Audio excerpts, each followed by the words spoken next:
This video is sponsored by Squarespace, the simplest way to make a professional-looking website. When using a computer for any kind of serious work, being able to hook up a secondary monitor can have some major advantages for multitasking and overall productivity.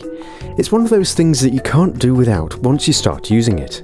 While this isn't a problem for desktops, as another monitor can just be added, laptop users generally have to stick with just the single main screen, which can sometimes be frustrating depending on what you're doing. So in this video we'll be building a DIY secondary monitor for laptops, using recycled parts to keep the cost low, perfect for anybody on a budget. Now this thing is very thin and light, which makes it easy to take around with you, and it's also remarkably sturdy. This thing really doesn't feel like something that's been built at home, but instead feels like a piece of solid industrial tech, and it really looks the part as well. Now if you do make one of these, you will certainly look like you mean business. To make it, the first thing we will need is a screen from an old laptop. You can of course buy these separately as a spare part, but as this is a budget build, it makes much more sense to recycle one, particularly if the laptop you're removing it from is dead. To get it out is just a case of removing the screen bezel and then unscrewing the panel itself. Mine is pretty decent, as it's not only full 1080p HD, but also IPS, making for exceptional viewing angles and colours. Once you've got the panel, you need to look at the back for the model number, and punch this into eBay with the phrase "control board" after it. This brings up a variety of results, so sort it by price plus shipping lowest first to ensure you get the best deal. Now I want mine to have an HDMI input, so adding HDMI to the search results will narrow the search down even more, giving the perfect board at the lowest price. By the way, if you want to support this channel, purchasing a board through the affiliate link in the description will send me a few pence at no extra cost to yourself, so many thanks if you do that. Now this control board is the backbone of the entire build, as it has all of the inputs you could want for your particular LCD screen, allowing it to be used with pretty much any device. And now we have it, it's time to work on the casing. This is very important, as not only are the cables very delicate, but the screens are so thin that they are flexible and need reinforcing. To do this we can get some thin board, 6mm MDF in my case, and cut it down to match the size of the monitor. As you can see, I've cut mine slightly taller to allow room for the connector at the bottom. A little gap can now be cut for this, so that it can later be routed through to the back. Now we can drill some mounting holes for the control board. Keep in mind however that these holes need to be countersunk on the front side so that the screw heads won't be in the way of the screen fitting flush later. Now this being a DIY perks project, we want it to look cool afterwards, so what we'll be using to give it an industrial look is some vinyl wrap.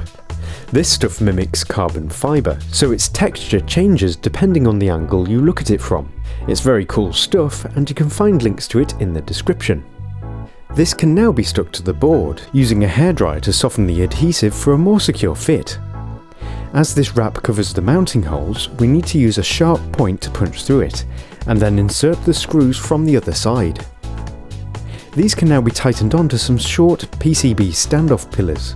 The control board should now fit nicely on top of these, and to secure it in place we'll need some more of them, this time much longer with both ends being female. As you can see, the tops of these standoffs sit above the components on the board itself. The button board too can be mounted, only this time secured in place with some nuts. We can now make a little cover for the main PCB using a very thin piece of board, again wrapping it in vinyl, which can then be screwed on top to protect the circuitry. The wire too can be protected by using some cable sheathing, which also adds to the industrial look. Now as this cable runs through to the front, we can use some more thin board to build up a surround around it, so that later we can encase it entirely underneath a piece of thin aluminium. With that done, we can now mix some fast drying epoxy and use it to stick the vinyl wrap down along the edges. While the wrap's adhesive is decent enough, using this epoxy will ensure that it'll never peel away. Once it's dried, the excess can be trimmed off with a knife. Now it's time to stick on the screen itself with some more dabs of epoxy on the edges. It's a good idea to add some underneath the cable too, as this will ensure that it can never become loose. Once this is all dried, we can add some masking tape along the edges of the screen. This is because we're going to again use some epoxy to stick down some thin strips of vinyl along the edges and down the sides, and the masking tape ensures that no epoxy will stray onto the screen itself. Looking good. Now we can stick down that thin piece of aluminium I mentioned earlier. As you can see, it has first been wrapped in vinyl before being added. The excess wrap can again be folded over the bottom edge and stuck down with, you guessed it, epoxy, finishing it off by trimming it down with a knife. The wire too can be glued in place on the back.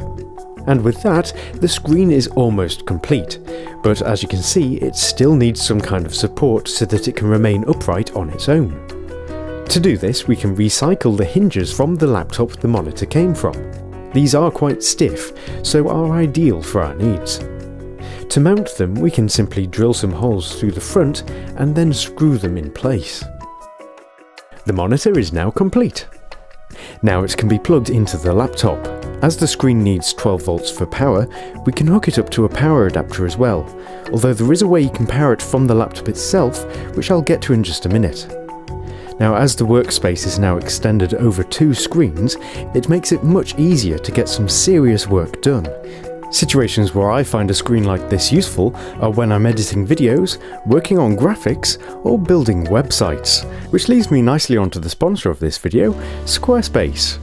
Using their many templates, you can quickly build a website that looks professional, all from a browser with no extra software required. For those who want to customize things more deeply, they do have plenty of under-the-hood settings too, so you can customize it to your own personal needs. I am in fact building a DIY Perks website with it, and it's actually starting to look really nice. So if you'd like a free trial for yourself, visit squarespace.com/perks or follow the link in the description, not forgetting you can get 10% off by using the offer code PERKS if you do decide to go with them. Now, to power the screen from the laptop itself, we'll need a little extender for the laptop's power supply and a voltage step-down board. The extender first needs to be chopped in half to expose the internal wires, after which we can get to the input side and solder it to the input of the voltage regulator, with red being positive and black being negative. Now we need a wire with a connector on the end that fits into the screen, which we can again solder to the regulator, only this time to its output. With that done, they can be glued together to keep it all secure. Now if we plug in the laptop's adapter and monitor the output of the regulator with a multimeter, we can adjust it so that it outputs 12 volts by turning its built-in variable resistor. Once that's done, the other connector can be soldered to the input side of this board, which hooks it directly up to the first connector we added. As my wire was a little on the short side, I extended it before wrapping the whole thing in some heat shrink, which can then be held over a source of heat to shrink it. Now it can be plugged in between the laptop and its adapter, allowing the DIY screen to be powered at the same time. Now, although I did build this screen specifically for its portability for use with my laptop, I've actually found it very useful as a secondary screen on my main desktop too, as it's quite small yet still full HD, making for a very high DPI not usually seen on desktop screens. So I hope you found this project interesting, and if you do make one of these, then why not send me a picture at DIY Perks, especially if you use a different colour for the vinyl wrap, because I'd really like to see how that looks. Now, if you did enjoy this video, then you might enjoy this one too, where we convert some shattered, dead, destroyed laptop screens into a fake window, which ended up looking pretty cool. Other than that, don't forget to give a like on this video if you did enjoy it, and also consider subscribing as well if you haven't already. I'm Matt, and thank you very much for watching.